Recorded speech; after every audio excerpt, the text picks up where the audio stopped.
Shabbat Shalom and welcome to Return of the Remnant. Hope you're having a blessed Sabbath.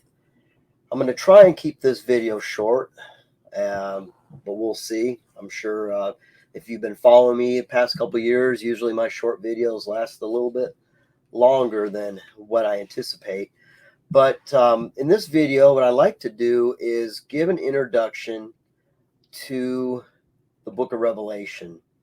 And I've been really thinking about this lately. I think it would be good to just take a good dive into Revelation and go over everything we can and everything that I've learned, and possibly you'll be able to send me information that you're learning through the book of Revelation, and maybe we can, share things and learn and grow, because I'm sure you have seen what's going on in this world, and let's not fool ourselves. We're getting close to the very end, and we need to prepare. We need to get ourselves ready spiritually, mentally, and physically.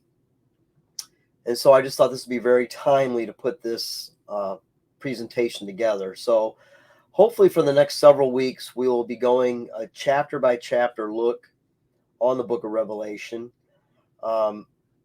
I thought today what I would do is read over Matthew 24.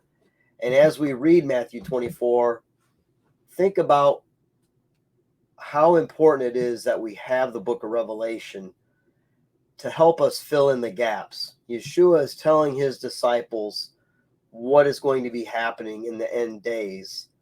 And even if we had, in my opinion, even if we had just Matthew 24, Luke 21, and Mark 13, their accounts of what they dictated down as far as what they heard Yeshua tell them of what's going to happen in the end days, I still think we would really be lacking in all the other information and all the other puzzle pieces to help us get a better understanding of what's going to take place, so that we're not deceived. Because as we read in Matthew 24, one of the first things that Yeshua tells his disciples and tells us is that to not be deceived.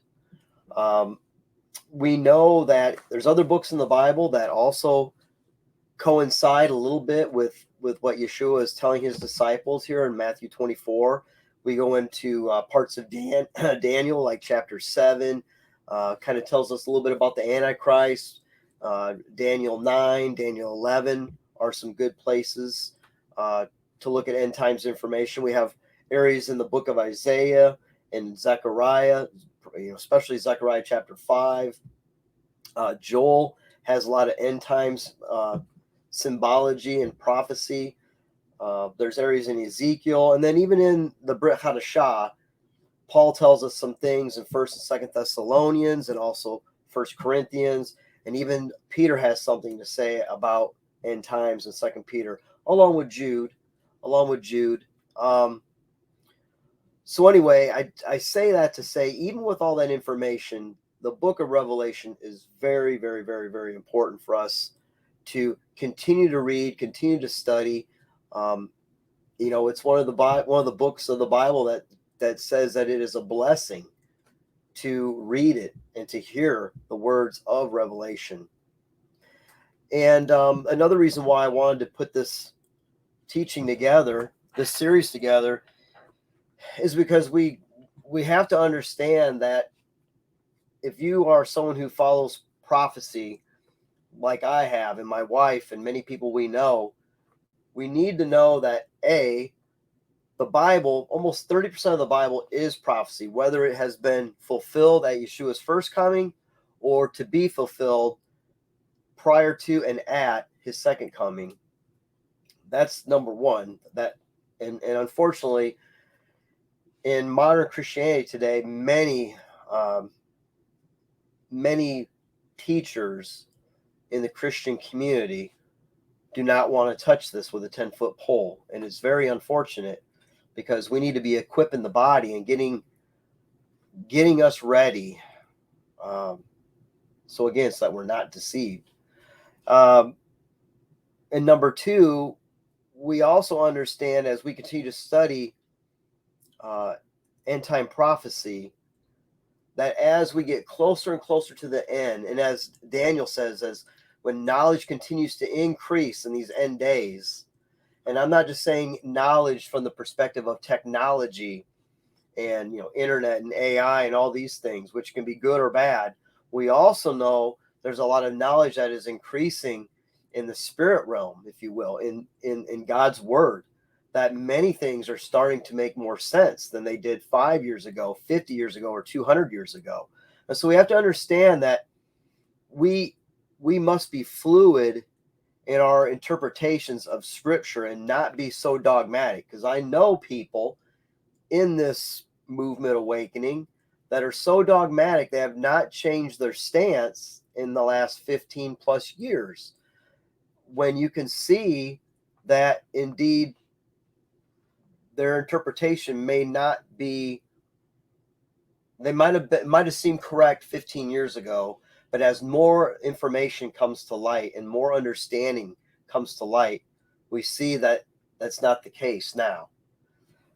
And we can go back 200 years ago and look at some of the commentators back in those days and see that they missed the mark. They thought they had it right in their time. And that's why I'm saying we can make that same mistake in our time. We could think we're right and still be wrong. And that's why I'm saying we have to be open-minded about this. We need to stay fluid with this. And again, as more information comes to light, we need to be willing to be humble in these last days and say, hey, you know what? I think I might be wrong on this. Let me correct the ship. Let me right the ship and mark that down as not a possibility and continue to press onward and upward to the kingdom, right? So let's go ahead and read Matthew 24. I think, though, I'm getting kind of ahead of myself. One thing, I just got some notes I just whipped up a couple minutes before I start on this. So I just kind of going on the fly here. So bear with me. But one thing, as we go through this series, that you're going to kind of see how I handle this is I do a lot of thematic connections. And there's a lot of places in the Bible, primarily in the Torah, in the books of Moses, the first 5 books, in the Pentateuch, where God speaks to us in the literal, in the prophetic. There are several different ways, but he also teaches us things thematically.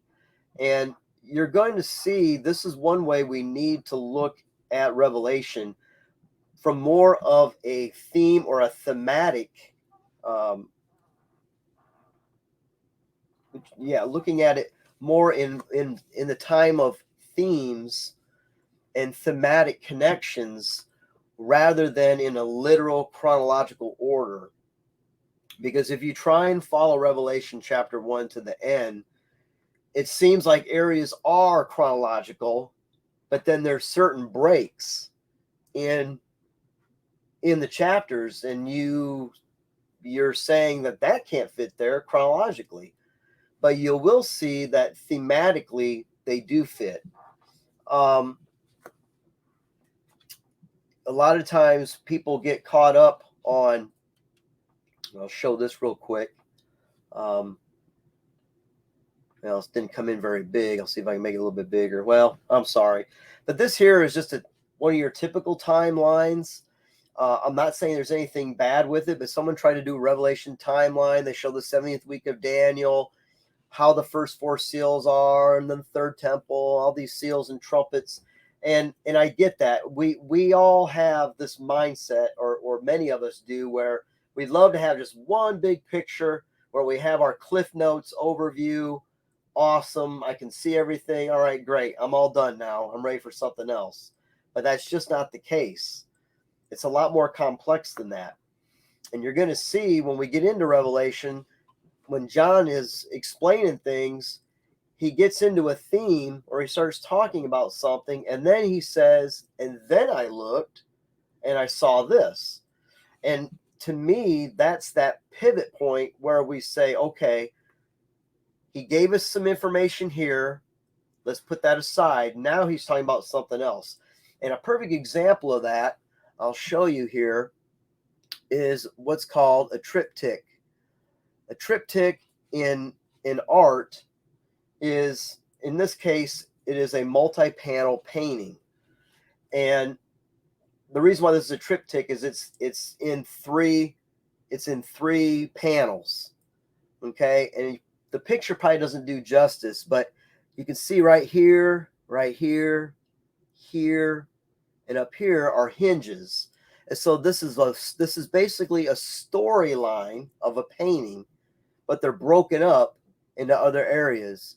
So I want you to keep this in mind, have this visual when we do get into Revelation. Hopefully next Shabbat I'll start chapter 1, and that's your homework assignment if you choose to accept it, is to read Revelation chapter 1 in your text, in your version that you have.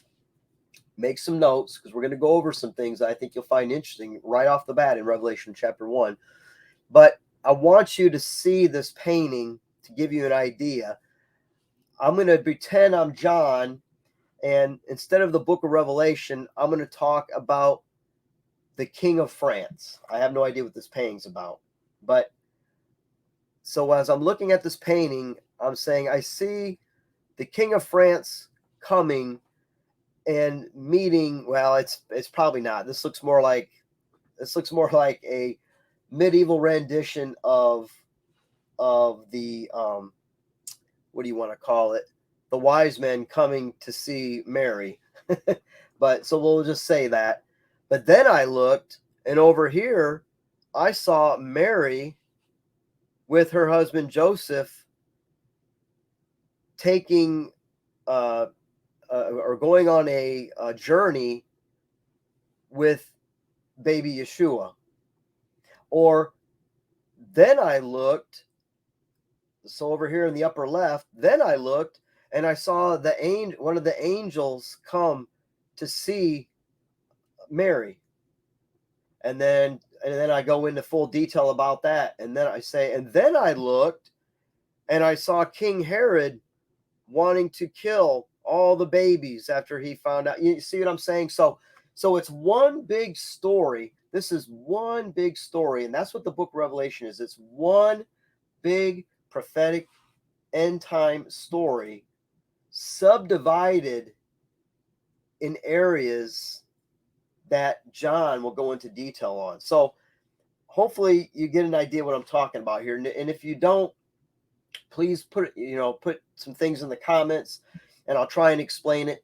I know I did a teaching for the Philippines back in 2020, and we were not able to go because of the cough, and because we went the previous year, and it was wonderful. We got to speak in front of several congregations in Manila and up in Baguio City, and down in the Visayas region at Cebu. So we met a lot of Messianic congregations, Kahilas, and it was just a wonderful experience. And I wish we would have been able to make it back the next year, because the theme was basically end time prophecy. And so if you go on to my YouTube channel, Return of the Remnant, you'll find several teachings I have concerning who is Mystery Babylon. if it's talking about a city, if it says that great city, Mystery Babylon, there's no doubt in my mind what that is, and I can prove it through the Bible, and you can see it. If you watch the video, you will be like, that's it. I give you another interpretation of who I believe could be the Antichrist. And that's in another teaching I did. And then I also have a teaching kind of on this about how we should be reading Revelation and giving an idea of understanding where to go in the Tanakh and in the New Testament, the Brit Hadashah, to look for the beginning reign of the Antichrist to his midpoint, to his downfall. Excuse me. And you'll see that in several places in the Tanakh, primarily in Daniel and in some other prophetic books of the prophets. But so if you go to Return the Remnant, Return the Remnant at on the YouTube channel, you can go Return the Remnant for the channel. You can go to returnthерemnant.com, and I think I have links there as well. But all that should help as we go through this. So now let's go ahead and let's read Matthew 24. And then I'll say a couple other things, and then we'll end this, because I don't want this to be real long. I just want this to whet your appetite just a little bit. So here, Matthew 24, Yeshua left the temple and was going away. When his disciples came to point out to him the buildings of the temple, and he answered them, he said, "You see all these, do you not? Truly I say to you, there will not be left here one stone upon another that will not be thrown down."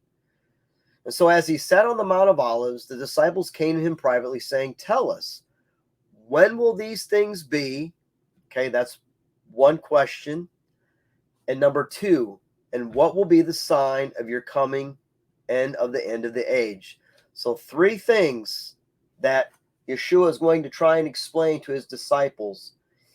And I'm going to kind of steal the punchline here, but what we need to understand, Yeshua is not talking to the whole world here of the prophetic timeline in the end. He is only speaking to one particular type of people, and that is the bride. He is speaking bridal language and explaining to them what is going to happen before I come to you. Okay? When we read Revelation, we see not only that, but we also see God's wrath poured out on the ungodly. And there's a lot more going on in Revelation than what we get in Matthew 24, Luke 21, and certainly in Mark 13. So let's continue. So after the disciples ask him these questions, what does he say to them? The first thing he says to them, "See that no one leads you astray. Be not deceived, people. Be not deceived. For many will come in my name, saying, I am the Messiah, and they will lead many astray. And you will hear of wars and rumors of wars. See that you are not alarmed, for this must take place, but the end is not yet. For nation will rise against nation, kingdom against kingdom, and there will be famines and earthquakes in various places. All these are but the beginning of the birth pains. Then they will deliver you up to tribulation and put you to death, and you will be hated by all nations for my name's sake. And then many will fall away and betray one another and hate one another. And many false prophets will arise and lead many astray. And because lawlessness will be increased, the love of many will grow cold. But the one who endures to the end will be saved. And this gospel of the kingdom will be proclaimed throughout the whole world as a testimony to all nations, and then the end will come.